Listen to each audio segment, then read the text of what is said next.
What role might have the Nightmare Critters had in the Bigger Bodies initiative, and when could they have been created? Evidence suggests they weren't just little kickable toys, but monsters created from the most dangerous part of the factory, the prison. And one detail from Chapter 3 might prove that they're not just experiments the initiative once made, but that they're still around, lurking in the factory to this day. The Nightmare Critters were another one at the Smiling Critters, which the company poured millions into just for it to fail. After spending so much on the idea, they couldn't let it fall to ruin, so they decided to do the same characters but opposites of each other. For example, Kick and Chicken is athletic and a good sport, whereas Icky Licky will always come up with an excuse. Now, after creating the Smiling Critters, theory video coming soon, they would create the Nightmare Critters, and we'll get back to that in a bit. With Playtime Co. creating the prison, they could finally get a proper containment facility so that they could avoid future incidents like the theater incident. It's not comfy and cozy, to say the least, and it's where Chapter 4 takes place. Now that that's all explained, Playtime Co. quickly realized they couldn't have humans do the job. Although Playtime Co. isn't against putting people's lives in danger, the higher-ups were smart enough to know they couldn't frame several dead bodies a week. It also probably isn't good for someone's mental health to be stuck with freaks for 24/7.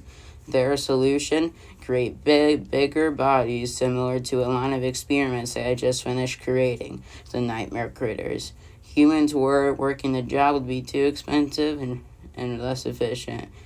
And after all, the whole point of the initiative was to replace workers with free labor monsters. Now that we've talked about why they may have been created, let's discuss in detail what jobs each critter may have had. But keep in mind, I will only be discussing the strongest theories. Starting off with Simon Smoke, his jerky nature and fire-breathing abilities would make the experiments obedient to him and keep them in line. Bobby Chop's gold charm and edgy nature would make her perfect for being a disposer. She would eat failed experiments and be locked up in a cage, only to be released when she was supposed to be used. Frogs are naturally good at cleaning and take care of pests, so a cleaner would be a perfect job for Icky.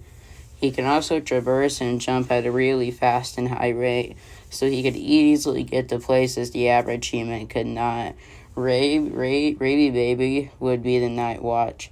Bats are naturally nocturnal, and they couldn't have another critter reliably take care of patrolling 24/7 because they would get tired and sleep on the job. Looking at you, Alistair. Maggie Mako would be the sewer/plumber. Sharks can naturally traverse water without problems, so Maggie Mako would be a perfect candidate for it. Everyone needs emotional support, and Tui would be great for that. His nature is he likes to talk a lot and comment on things, so whenever experiments needed to talk to someone, he would be the perfect role model. And now their experiment numbers would logically start after Catnap, since he was the last critter made. Stay tuned for that video. And they had perfectly perfected creating the critters with the last 8 they had previously made. Mob wouldn't straight up reveal the order they would created without a bit of puzzles, so my best guess is they were created in the order they were revealed in, but backwards. Poe would be 1189, Tui would be 1190, Simon Smoke would be 1191, Alistair Gator would be 1192, Maggie Mako would be 1193, Ray Baby would be 1194, Icky Licky would be 1195, and Baba Chops would be 1196. Now that we've discussed what roles and why the critters may have been created, we've just got to prove they existed in the first place, which takes me back to Poppy Playtime Chapter 3. At the end of the game, we hear Kissy getting attacked, but it's never revealed who attacked her. And in Chapter 4, we see her with a broken arm and burn marks, but it's still not even revealed what happened, and we've never seen the perpetrator. The biggest clue we have is the burn marks. So far, we've seen no bigger body capable of fire attacks, not even the prototype.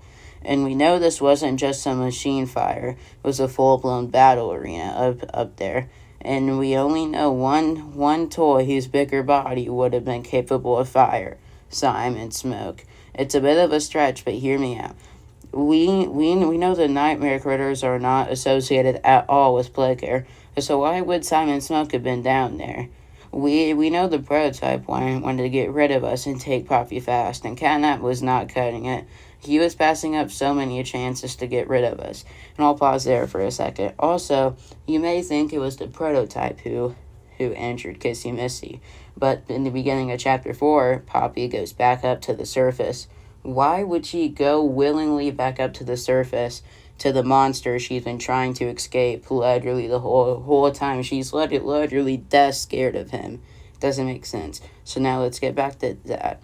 So the prototype sent his hunters, we hear him talk about in Chapter 5, the nightmare critters, to track down and retrieve Poppy. Yeah, it's a crazy theory, but think about it. Catnap was taking a sweet and slow 3 hours to get rid of us. The prototype did not like waiting. It makes sense.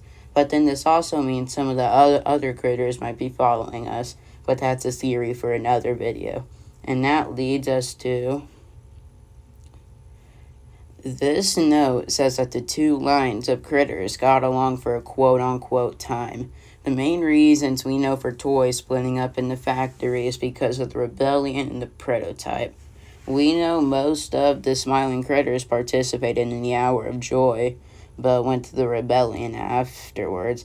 It's highly likely, based on all the evidence, that the nightmare critters were followers of the prototype, and this left the nightmare critters feeling betrayed after the smiling critters went to the rebellion. So along with Catnap and maybe Piggy and Crafty Corns, the videos are coming soon, I swear, to all of the critters who didn't follow the prototype.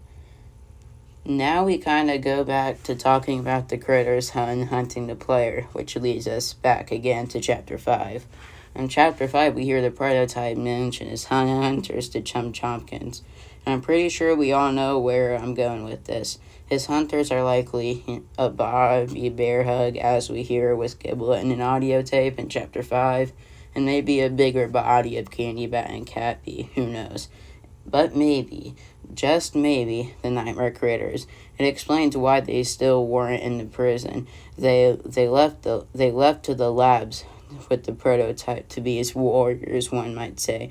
But what do you guys think? Let me know down in the comments below. But it's just a theory. Again, sorry, MatPat. And see y'all. Wait, no. There's still one more thing. Now, for Easter one year, which happens to be the day I'm recording this, Mob did a comic where votes decided what Bunzo would do, and Bunzo found a bird egg, which brings me to Poe. What if behind that gate in Chapter 2, or the entirety of the game, Poe was watching us the whole time? Not for real. Bye y'all, and see y'all later.